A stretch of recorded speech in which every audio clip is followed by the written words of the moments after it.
नमस्कार मित्रांनो. मला फक्त तुम्ही 2 मिनटं द्या. मी 2 मिनटामध्ये तुम्हाला माझ्याबद्दल थोडंफार माहिती देतो, की मी करणार काय आणि हा व्हिडिओ का अपलोड करत आहे. ओके. तर आपल्याला माहीतच आहे 14 दिवसामध्ये आपली येणारी प्री एक्झाम आहे. ओके. आणि त्यामुळे मला असं वाटलं, की माझ्याकडे जेवढं काय मटेरियल तेवढं रिव्हिजन करण्यासाठी मी कोणाला तरी टीच करावं किंवा समजून सांगण्याचा प्रयत्न करावा, की या 14 दिवसामध्ये मी लास्ट टाईम काय केलं होतं, या टाईमला सुद्धा मी काय करणार आहे. ओके. तर माझं फोकस मेनली PYQवर असणार आहे, PYQच्या ऑप्शन्सवर आणि ज्या काही नोट्स काढल्या आहेत त्यावर. आणि मी सुद्धा सर्च करत होतो PYQच्या नोट्ससाठी चांगल्या, की चांगल्या प्रकारे नोट्स वगैरे काढलेले असतील तर मला एक नोट्स मिळाल्यात, तर ते खूप छान आहेत. तर शेअर करायला काही प्रॉब्लेम नाही मला तुमच्यासोबत, बट ते तुम्हाला लँग्वेज नाही कळणार किंवा त्याची हँडरायटिंग वगैरे नाही कळणार. ओके. तर मी तुम्हाला त्याच्यामधील जे काही इम्पॉर्टंट गोष्टी आहेत ते रिवाईज करून देण्याचा प्रयत्न करेल, जसं की तुमचं रिव्हर्स इंजिनिअरिंग होईल. आणि मला पण माहिती आहे की या टायमाला आपण जर आपल्या स्वतःच्या नोट्स जरी काढलेल्या असेल, काही लोक असतात की त्यांना स्वतःच्या नोट्समधून सुद्धा ते फोकस नाही राहत. लास्टच्या दिवसामध्ये एन्झायटी वगैरे असते आणि भीती असते, राईट. तर त्यामध्ये आपण अर्ध लक्षात आपलं इकडे तिकडे जातं. तर या लास्टच्या टायमाला मला असं वाटतं की आपण जे कोणी नोट्स वगैरे काढले त्याचं आपण जर समजा एक पॉडकास्टच्या टाईपमध्ये जर आपण बस ऐकून त्याचं रिव्हिजन केलं तर ते लास्टला रिकॉल करण्यासाठी फायदा होईल, राईट. लास्टचे जे 10-15 दिवस आहेत ते खूप क्रुशियल असतात. तर त्यामुळे मला असं वाटलं की मी कारण की माझे कोणी मित्र वगैरे नाही आहेत की मी त्यांना समजून सांगेन किंवा मी त्यांच्यासोबत डिस्कस करेल. ते डिस्कशन ॲक्च्युली थोडंफार डिस्कशन असते, पण नंतर त्या टायमानंतर तो डिस्कशनचं काय मिनिंग नसतं, राईट. तर त्यामुळे मला असं वाटतं की माझ्याकडे जेवढं काही नोट्स आहेत ते माझं पण फोकस असावं आणि मी कोणाला समजून सांगल्यानंतर ते माझी पण गेन व्हावं आणि दुसऱ्याला पण कोणाला त्याचा फायदा व्हावा. आणि मी असं एक ऑब्झर्व केलं की मित्रांनो, की 1-2 वर्षापासून मी पण तयारी करतो आहे आणि मला पण असं वाटलं की आपल्या रिजनल लँग्वेजमध्ये, आपल्या भाषेमध्ये कोणी गाईड करणारं जास्त प्रमाणात यूट्यूबवरती मी तर काही पाहिलं नाही आहे. आणि जे पण पाहिले पण ते कन्सिस्टंट नाही आहेत, राईट. तर त्यामुळे मला एक गरज वाटली की मी पण कोणाची मदत करावं. माझ्याकडे जेवढं काही नॉलेज आहे त्याचं मी शेअर करावं माझा हिस्सा, राईट. आणि प्लीज डायलेक्ट्स आणि लँग्वेज यावरती तुम्ही जाऊ नका, कारण आपण खूप डायव्हर्स बॅकग्राऊंडचे आहेत. महाराष्ट्रामध्ये खूप डायव्हर्स लँग्वेज बोलली जाते प्रत्येक ठिकाणी. तर तुम्ही तुम्ही फक्त नॉलेज घ्या. तुम्हाला जेवढं काय भेटेल तेवढी तुम्ही त्याचं नॉलेज घ्या. आणि मी फक्त हेच सांगतो की मी आता सुरुवात केली आहे. आता मला पण माहिती नाही, त्याच्याबद्दल काय आयडिया नाही, कसं तयार करतात, कसं हे बनवतात व्हिडिओ वगैरे. मी फक्त ॲज अ ट्राय म्हणून हे करतो आहे. आजपासून जर सुरुवात चांगली झाली तर मी येत्या 10 ते 12 दिवसामध्ये तुमच्याकडून ऑलमोस्ट 7-8 हजार क्वेश्चन्स तुमच्याकडून मी रिवाईज करून घेईल. ॲक्च्युली मी तुम्हाला विचारणार नाही की हे करा ते करा. तुम्हाला फक्त मी एक ॲज अ सांगेल की हे आलेलं आहे आणि याच्याबद्दल एवढी माहिती आहे. तुम्ही फक्त ते ऐकत चला, तुमचं रिव्हिजन होऊन जाईल, ठीक आहे. तुम्हाला दुसरीकडे कुठं पाहण्याची गरज नाही. लास्टच्या 15 दिवसामध्ये तुम्ही नवीन काही वाचू शकत नाही. आपण स्टॅटिक मानूनच वाचूया. आणि PYQमध्ये जे इम्पॉर्टंट आहे ते तर तुमच्याकडून मी रिवाईज करून घेईल, राईट. कारण माझं पण रिव्हिजन होणार आणि तुमचं पण रिव्हिजन होणार, गॉट इट. आणि जे काय आता हे जे मी तुम्हाला सांगतो आहे ते 2-3 मिनटं घेईल तुमचे, त्यासाठी माफी असावी. आणि तुम्ही हे 2x स्पीडवर ऐकू शकता. जेव्हा मी तुम्हाला सांगेल की मी सुरुवात करत आहे आणि मी पेपर 2008चा घेत आहे, त्यामुळे तुम्ही 2008पासून आपण करू शकतो. जास्त 1979, 1980पर्यंत जायची गरज नाही आहे मला असं वाटतं. मी ते वाचलं आहे, मला तेवढं काय त्याचं रिलेव्हन्स नाही वाटलं आहे. पॉलिटी, हिस्ट्री वगैरे ठीक आहे, बट सायन्स अँड टेक इन्व्हायरमेंटचं काही तेवढा रिलेव्हन्स नाही आहे. 2008पासून आपण एकदम ॲक्युरेटली करूया. जे इम्पॉर्टंट असेल ते मी तुम्हाला सांगेल. माझ्यामध्ये काही चुकी वगैरे झाली सांगण्यामध्ये किंवा मी काही फॅक्ट वगैरे चुकीचं सांगलं तर कॉमेंटमध्ये तुम्ही मला सांगा. मी चेक करेल, मी करेक्शन करेल. त्यामुळे दुसऱ्या कोणाचं नुकसान न होईल, राईट. कधी माझी पण चुकी होऊ शकते, कारण की मी पण परफेक्ट नाही आहे, right. No one is perfect. त्यामुळे पण ज्या काही चुका होत असतील, काही पण उच्चार वगैरे, तर तुम्ही समजून घ्या. मी पण तुमच्यासारखाच एक ॲस्पिरंट आहे आणि मी हे प्रयत्न स्वतःसाठी करतो आहे आणि कोणाला फायदा व्हावा त्यासाठी पण करतो आहे. लँग्वेज वगैरे पुन्हा एकदा सांगतो, लँग्वेज, डायलेक्ट्स याच्यावर काही जाऊ नका तुम्ही, कारण की याच्यात काही मिनिंग नाही. आपण UPSCमध्ये शिकतो यार. डायव्हर्स एकदम माइंड असला पाहिजे, नॅरो नसला पाहिजे कधी पण, राईट. मी पण 1-1.5 वर्षामध्ये शिकलो आहे. आणि तुम्हाला माझ्याबद्दल जर काही एकदम हे पाहिजे असेल, मी कोचिंग कुठे केली, काय नाही, किंवा काय फायदा असते कोचिंगचा, ते आपण नंतर डिस्कस करूया. आता मेजरली फोकस आपला आहे की रिव्हिजन कसं करूया, राईट. आणि माझी स्पीड थोडी बोलण्याची फास्ट असेल तर त्यामुळे मी थोडं स्लो करेल सांगताना. आता थोडं फास्ट सांगावं लागेल, टाईम नाही आपल्याकडे त्यामुळे. आणि बॅकग्राऊंड नॉईज वगैरे येत असेल तर त्यासाठी प्लीज मला माफ करा, कारण की आपण सर्वाइव्ह नाही करू शकतो एवढ्या गरमीमध्ये. त्यामुळे ACचा थोडा आवाज येत असेल तर मी थोडा जोरामध्ये मी थोडंसं जोरशे बोलण्याचा प्रयत्न करेल, ठीक आहे.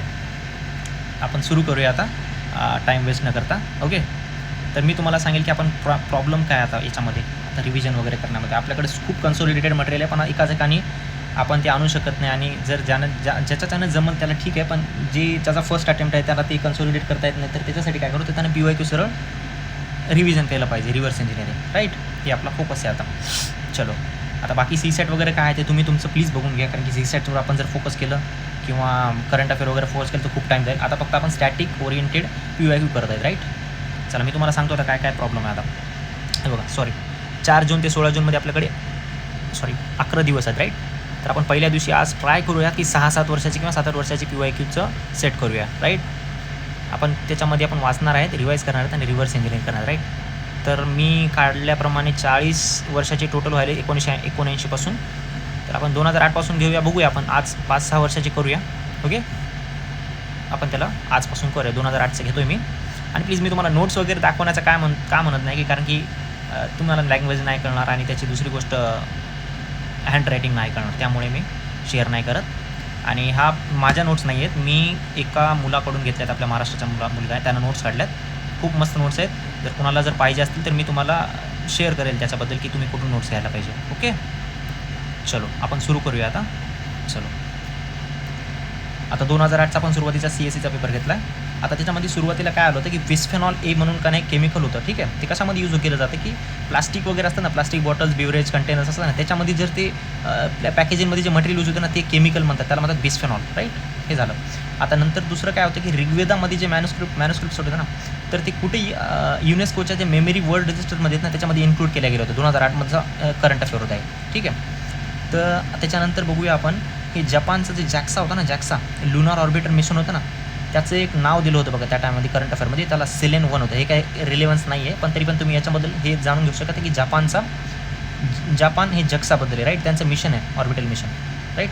त्याच्यानंतर इंडियानं का नाही केलं त्या टायमाला, का नाही बराक मिसाईल का नाही इस्रायलकडून परचेस केली होती, राईट, इंडियानं. आता तुम्ही फक्त बराक मिसाईल फक्त लक्षात ठेवा की इस्रायलकडून आपण विकत घेतली होती. अँटी मिसाईल आहे, right. Barak is a anti missile, ठीक आहे. आता काय करते, जे काय बाहेरून वगैरे इस्रायलचेच काय आपण ती पाहिलं होतं गाझा आणि इस्रायलचं, ते अँटी मिसाईल असते, ती बाहेरून मिसाईल वगैरे असेल तर ते त्याला काउंटर अटॅक करते, राईट. इस्रायलने डेव्हलप केलं होतं.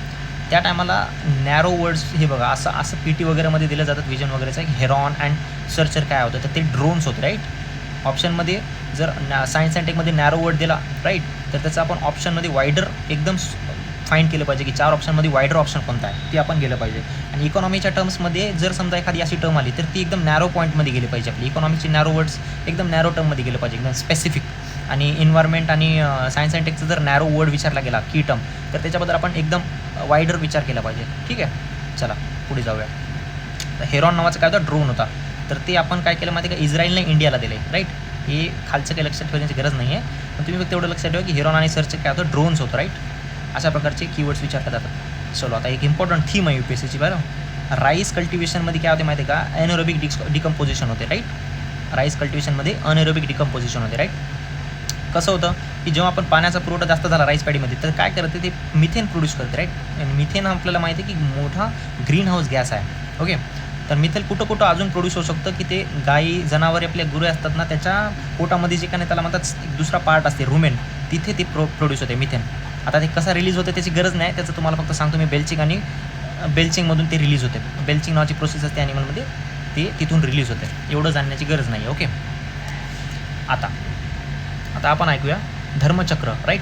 धर्मचक्र हा जर समजा कुठं वर्ड वगैरे आला तर तुम्ही लक्षात ठेवा की हे मोस्टली एक तर बुद्धाशी रिलेटेड असणार आहे, नाहीतर अशोकाशी रिलेटेड असणार आहे, राईट. आता धर्मचक्रबद्दल काय होतं माहिती आहे का, धर्मचक्र वगैरे आलं तर अशोकाबद्दल रिले. धर्मचक्रमध्ये 24 ऋषी होते, त्याच्यामधला पहिला ऋषी होता विश्वमित्र, राईट. हे लक्षात ठेवा, कधी पण पहिलं फोकस करतात UPSC, पहिल्याला चेंज करतात आणि लास्टचं नाव ॲड करतात. तर आपल्याला 2मध्ये जर आपल्याला डायलेमा होण्यासाठी त्यासाठी आपण काय करायचं माहिती आहे का, कधी पण फर्स्ट लक्ष ठेवायचं. म्हणजे सेकंड थर्ड ती आपल्याला लास्टची गरज नाही, आपल्याला फर्स्ट जर माहीत असेल तर ते UPSC त्याला चेंज करते. मग आपल्याला फक्त फर्स्ट नाव लक्षात ठेवायचं. 24 ऋषीपैकी जे हिमालयाचे ऋषी होते त्याच्यामधला पहिला ऋषी होता विश्वमित्र, राईट. चलो, त्याच्यानंतर काय होतं की ते काय रिप्रेझेंट करते बाबा, धर्मचक्र जस्टिस रिप्रेझेंट करते, राईट. न्याय रिप्रेझेंट करते सर्वांसाठी, फॉर ऑल लाईफ, राईट. तर त्याच्यामध्ये लास्टला दिलं की चक्र काय असते, हे लायन कॅपिटल ऑफ अशोका त्याला रिप्रेझेंट करते, appears on lion capital of Ashoka, right. तुम्हाला ते सांगितलं थीम असते ना, हे UPSC जे थीम्स फिक्स करते ना, तर ते थीम्स ऑप्शनमध्ये जर तुम्हाला असं काही दिसलं ना, त्याला राईट करून टाका, ठीक आहे, न विचार करता. ओके. तर त्या टायमाला एक तापीर नावाचा ॲनिमल होता, मॅमल होता, तो न्यूजमध्ये होता, तो हर्बीवरच होता, राईट. त्याची एक लहान शेपूट होती आणि तो प्रीहेन्साईल नोज होता त्याचा, राईट. म्हणजे डुक्कर वगैरे कसं असतं पिग्स, त्या प्रमाणासारखं तो एक मॅमल होता. ओके. आता आपण बघूया पॉप्युलेशन वाईज असतात ना. हां, राईट. हे इंडियाचं लार्जेस्ट लाईफस्टॉक पॉप्युलेशन. इंडियामध्ये सगळ्यात जास्त लाईफस्टॉकची पॉप्युलेशन एवढं लक्षात ठेवा आपल्या आत्ता पण. आणि तुम्हाला जर सर्च करायचं असेल तर गुगलवर जा की livestock population in world country wise, तर सगळ्यात जास्त 1, 2, 3 कधी पण 3 लक्षात ठेवायचा, बाकी 3, 4, 5 ती जास्त लक्षात ठेवण्याची गरज नाही. 1, 2, 3 आपल्याला लक्षात असलं तर आपण एलिमिनेट करू शकतो ऑप्शनला. ओके. किंवा स्टेटमेंटमध्ये पण देतात लार्जेस्ट स्मॉलेस्ट, तर इंडिया सगळ्यात लार्जेस्ट आहे. ओके.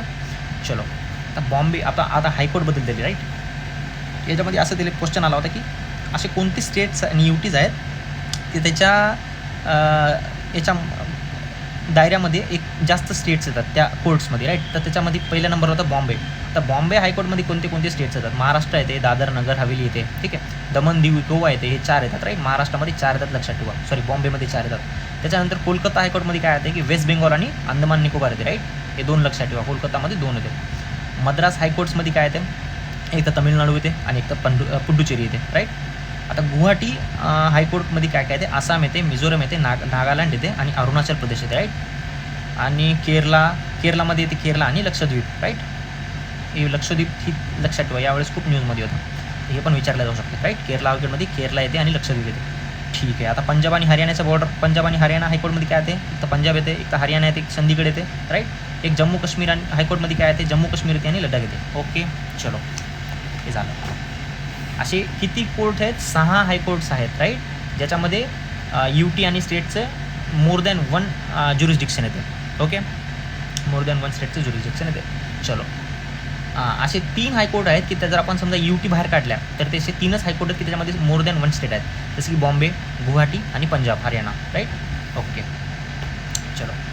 आता याच्यामध्ये एक असा ऑर्गॅनिझम होता, त्या टायमाला सुद्धा ऑर्गॅनिझम स्पेसिस वगैरे न्यूजमध्ये होता. त्याच्यामध्ये असं काय डिस्क्रिप्शन दिलं होतं की स्पायडर असते ना, स्पायडर, तर ते एक असा ऑर्गॅनिझम आहे की ते कॉप्युलेट केलं त्याच्यानंतर ती फिमेल आहे त्याच्यामध्ये, तर त्या मेलला किल करते.